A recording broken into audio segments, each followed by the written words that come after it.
दीपावली के 5 दिनी उत्सव में धनतेरस के बाद नरक चतुर्दशी मनाई जाती है। आप सभी को नरक चतुर्दशी की हार्दिक शुभकामनाएं।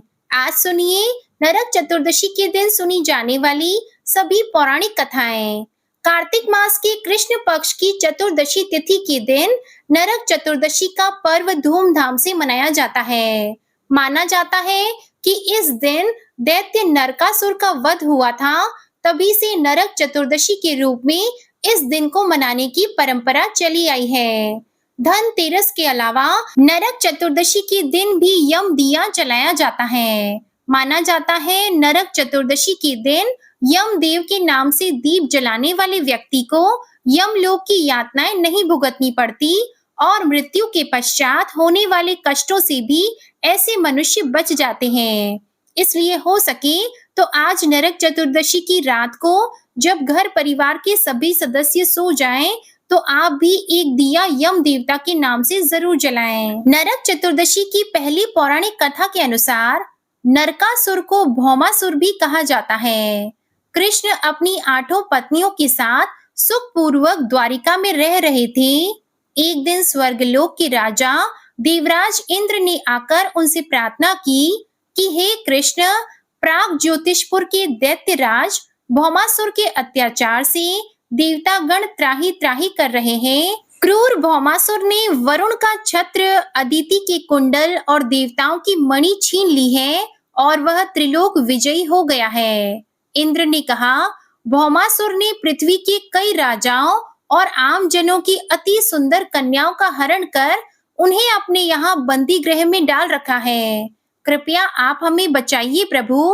इंद्र की प्रार्थना स्वीकार करके श्री कृष्ण अपनी प्रिय पत्नी सत्यभामा को साथ लेकर गरुड़ पर सवार होकर प्राग ज्योतिषपुर पहुंचे। वहां पहुंचकर भगवान कृष्ण ने अपनी पत्नी सत्यभामा की सहायता से सबसे पहले मुर दैत्य सहित मुर के 6 पुत्रों ताम्र, अंतरिक्ष, श्रवण, विभावसु, नभश्वान और अरुण का संहार किया।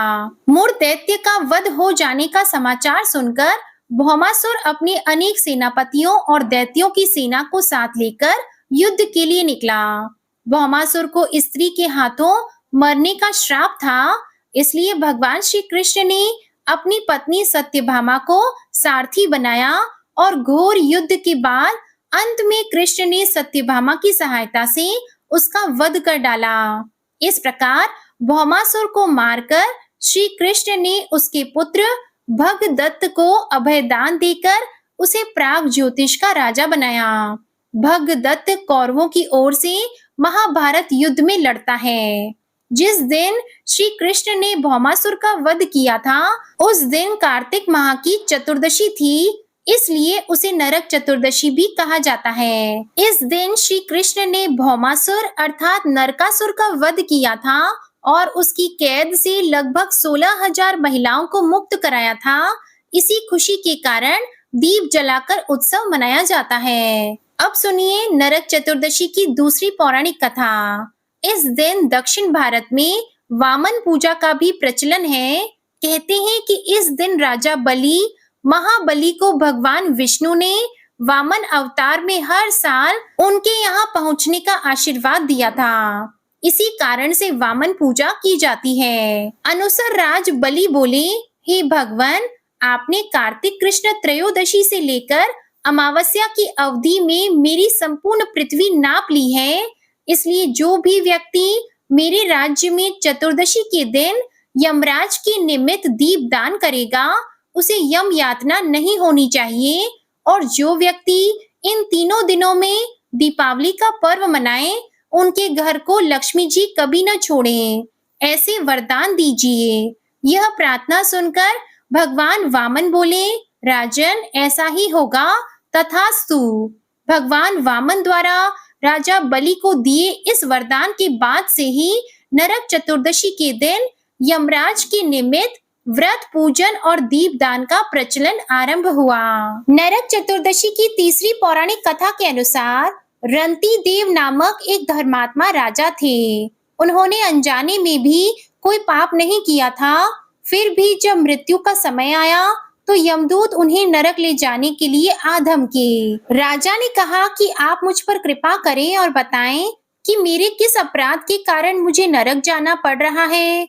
यह सुनकर यमदूत ने कहा कि हे राजन, एक बार आपके द्वार से एक ब्राह्मण भूखा लौट गया था। यह उसी पाप कर्म का फल है। यह सुनकर राजा ने यमदूत से 1 वर्ष का समय मांगा। तब यमदूतों ने राजा को 1 वर्ष की मोहलत दे दी। राजा अपनी चिंता लेकर ऋषियों के पास पहुंचे और उन्हें अपनी सारी कहानी सुनाकर उनसे इस पाप से मुक्ति का उपाय पूछा। तब ऋषि ने उन्हें बताया कि कार्तिक मास के कृष्ण पक्ष की चतुर्दशी का व्रत करें और ब्राह्मणों को भोजन करवाकर उनके प्रति हुए अपने अपराधों के लिए क्षमा याचना करें।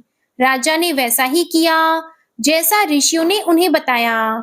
इस प्रकार राजा पाप मुक्त हुए और उन्हें श्री विष्णु लोक में स्थान भी प्राप्त हुआ।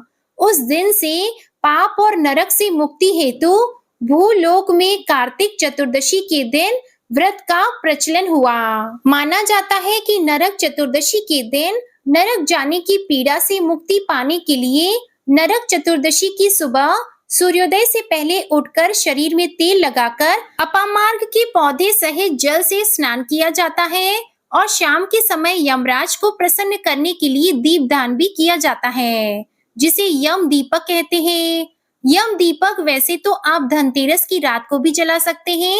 अगर आपने धनतेरस की रात को यह दीपक नहीं जलाया है तो आप नरक चतुर्दशी की रात को इस दिए को जरूर जलाएं। यम दीपक जलाने के लिए आप पुराने दीपक का ही प्रयोग करें।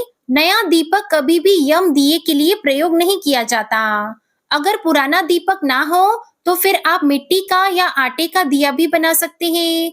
आपको ध्यान रखना होता है कि यम दिया जलाने के लिए सबसे पहली बात, रात को जब घर परिवार के सभी सदस्य घर के अंदर आ जाएं या कोई भी उसके बाद काम ना बचा हो, आपको या आपके परिवार के किसी भी सदस्य को बाहर जाना पड़े, तभी यम दिया जलाना चाहिए। यम दीपक को जलाने के लिए बहुत से लोग चौमुखा दीपक भी जलाते हैं, लेकिन आप अगर सिंगल एक बाती का जला रहे हैं तो आपको ध्यान रखना है कि दक्षिण दिशा की तरफ मुख करके आपको इस दीपक को रखना है और आपका मुख भी दक्षिण दिशा की तरफ ही होना चाहिए। यम दीपक को आप अपने घर के मुख्य द्वार पर भी रख सकते हैं और इस दीपक का मुंह दक्षिण दिशा की तरफ होना चाहिए। और सबसे पहले आप चाहे तो 7 प्रकार के अनाज या फिर चावल की ढेरी या गेहूं की ढेरी बनाकर उसके ऊपर आप यम दीपक को स्थापित करें। स्थापित करने के बाद यम दीपक की अक्षत कुमकुम से पूजा करें और हाथ जोड़कर प्रार्थना करें। यम दीपक के अंदर आप जलाते समय 7 दाने गेहूं के या चावल के भी डालें और एक सिक्का भी आप डाल सकते हैं। अगर आपके पास कौड़ियां हैं तो आप वो भी यम दीपक के अंदर डाल सकते हैं। इस तरह से आप हाथ जोड़कर प्रार्थना करें कि आप और आपके परिवार को यमदेव हर प्रकार से सुरक्षा प्रदान करें। किसी की भी अकाल मृत्यु आपके घर परिवार में या किसी भी रिश्तेदार में ना हो। इसके साथ ही यम दीपक जलाने के बाद घर के आप अंदर आ जाएं। आपको ध्यान ये रखना होता है कि यम दीपक जलाने के बाद वापस पलटकर इस दिए को मुड़कर बिल्कुल ना देखें। फिर आप अगले दिन यानी कि जिस दिन आपने दिया जलाया है उस रात के अगले दिन सुबह अंधेरे ही आप उठकर सूर्योदय से पहले उठेंगे और इस दिए को बाहर कहीं भी फेंक देंगे। इसके बाद आपने उसमें जो अनाज डाला है उसे आप चिड़ियों को दे सकते हैं। जो सिक्का डाला है वो आप शनि देवता का जो दान करते हैं तेल का, उसके साथ आप डाल सकते हैं। अब देखिए, सबसे पहली बात, जब नरक चतुर्दशी के अगले दिन आप उठेंगे तो नरक चतुर्दशी का जो अगला दिन होता है तो उस दिन दिवाली भी है। तो नरक चतुर्दशी के बारे में एक और मान्यता है कि आप सुबह ब्रह्म मुहूर्त में उठकर सूर्योदय से पहले उठकर स्नान करें। वैसे तो कार्तिक के महीने में शरीर पर तेल लगाना वर्जित होता है और ऐसा नियम उन्हीं लोगों के लिए होता है जो पूरे कार्तिक मास की पूजा करते हो, व्रत करते हो, कथा सुनते हो। अगर आप भी कार्तिक मास की पूजा करते हैं, तुलसी जी का पूजन करते हैं, तो आप चाहें तो इस नियम को मान सकते हैं। ऐसे में आप अपने शरीर में तेल लगाकर स्नान करें। सादे जल से या गुनगुने पानी से आप स्नान कर सकते हैं। तो आप जब स्नान करेंगे उससे पहले ही यम दिया जो है वो आप उठाकर कहीं भी जहाँ भी आपको बताया गया है वहां पर आप विसर्जित कर सकते हैं। यम दीपक के नीचे जो आपने चावल या गेहूं रखे हैं, आप उन्हें पक्षियों को दाने के रूप में डाल सकते हैं या किसी गाय को या पशु को भी खिला सकते हैं। उम्मीद करती हूँ आपको आज की वीडियो पसंद आई होगी। वीडियो अच्छी लगी हो तो इसे लाइक करके चैनल को जरूर सब्सक्राइब करिएगा। इसी के साथ आप हमारे चैनल पर कार्तिक मास महात्म्य की कथाएं भी नियम से सुनिएगा और दीपावली की पूजा विधि की वीडियो और कथा की वीडियो भी जरूर देखिएगा। जय श्री कृष्णा।